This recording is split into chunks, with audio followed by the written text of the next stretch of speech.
It ticks on, never stopping, yet never starting. Last time it was a jungle, this time it's a desert. What it'll be next time is anyone's guess. Perhaps snowy mountains? Prairie plains?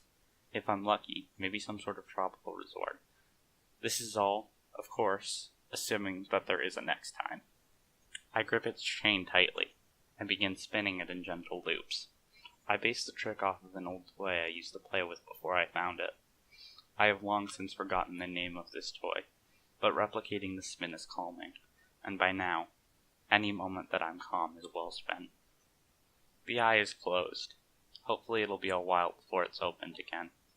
I'm quite enjoying the present peace, and it's always quite messy.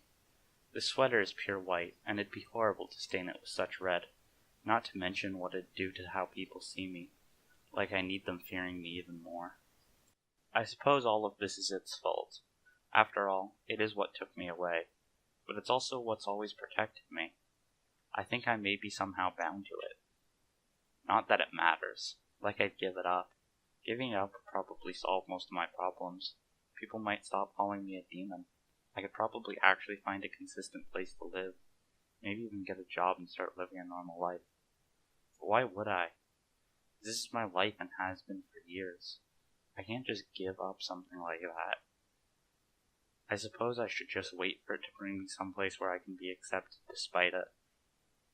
Its gold body almost perfectly matches the color of the sand. Its shape and appearance has always puzzled me. I suppose it's supposed to be some kind of pocket watch of like. I can hear its tick deep within, but I've never been able to get it open. Not that I need it to tell time. The sun tends to do that job sufficiently enough for me.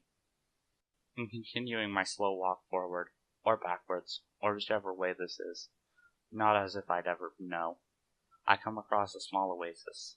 The pond is small, but will easily fill my water pouch for a few days. A fairly good-sized boulder lays just a few meters from the pond. Probably not a bad idea to rest. Sitting back against the stone, I look up to the sky. It looks to be an hour, maybe hour and a half past high sun. Plenty of time to keep going, but I think I should rest a while. I catch it, stopping its spin mid-air. I look at it sternly. Been a while since I sharpened the blade. Better do that just in case. I let loose of it, allow it to fall, but I grab the chain before it can reach the sand. The blade extends outward from within the watch. I never really understood how, but it seems to just respond to my mental commands. Perhaps that's why I feel we're somehow bound. The outer side of the blade is jagged with teeth of sorts.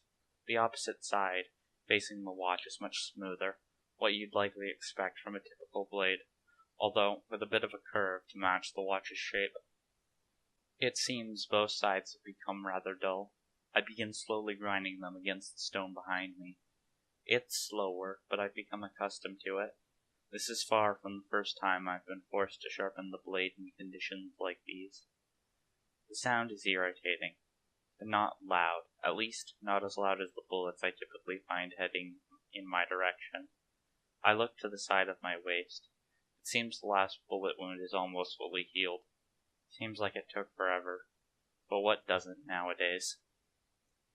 After a while I finish and retract the blade, leaving it at my side. I stare up towards the sky. Apart from a few passing clouds in the sun, it's totally clear. The sky here isn't like the other planets. It seems to be almost a light red, with the more typical blue only piercing through in small gaps between the rare passing clouds. I end up laying there, without moving even in the slightest, normally unconscious ways. Had anyone saw me, they'd probably assume I was dead, or from a distance I could perhaps be confused as being a mere part of the boulder. Although I'm not sure there are humans on this scorching hellscape of a planet. I haven't seen any other humans in weeks. Hopefully it'll be weeks before I see any more. As the sun begins to set, I pull a notebook from my pocket. It's very old and very worn, but still intact. It's labeled 16. I open to the 4th page. There's a series of tallies, a total of 14, all written in blood. I sigh. Yet another day has passed in this unchanging state. I pull on the chain, bringing the watch just below my hand. The blade extends outwards, and I grip the opposite side of the watch and make a cut across the back of my hand. I run my finger over the cut, picking the blood up as I transferred onto the page, crossing out the previous 4 tallies, marking the 15th day of the 4th month. Perhaps this day had meaning to me at one time. It feels like it at least, although I have long since forgotten that meaning. I look over to my side. I had dropped the watch as its blade retracted, and now it lays on the sand below the boulder. It seems some of the blood dripped into the interior of the watch, as dark purple flames envelop the watch. Such flames seem to appear whenever blood leaks inside. I don't know why, and I don't really care why. One odd detail is the eye. Its imposing and terrifying purple pupil can be seen beneath the flame. It opens when the flame is active. For that reason, I call the watch the Shadow Eye. I let the remaining blood drip from my hand into the watch. This should keep the fire going for some time. The heat is nice, as hot as it gets during the day. As the night falls, this place begins to feel like some Arctic climate. Far too hot during the day, and far too cold at night. Maybe that's why nobody lives here. Who knows? My eyes slowly open as the morning sun breaks past the horizon. It seems that I must have dozed off without ever really noticing. I close the notebook resting on my lap and return it to my pocket. I fill up my water pouch one last time and I return to the Shadow Eye.